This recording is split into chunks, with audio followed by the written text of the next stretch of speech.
DIY Organic Pest Control.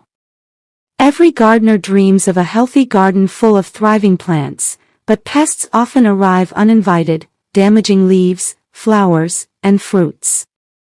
While chemical sprays may seem like a quick fix, they can harm your plants, soil, and even your health. That's where organic pest control comes in. By using simple ingredients from your kitchen and garden, you can create safe and natural solutions that keep pests away while protecting the environment.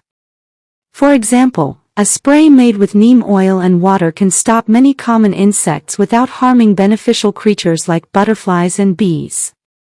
A mixture of garlic and chili can discourage pests from chewing on your plants, while soap sprays can control tiny insects like aphids and mites.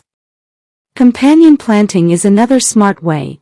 When you grow basil near tomatoes or marigolds near vegetables, the strong fragrance naturally repels harmful insects.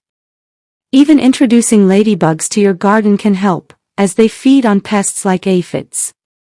Organic pest control is not just about fighting insects, it's about creating balance, where nature protects itself without chemicals.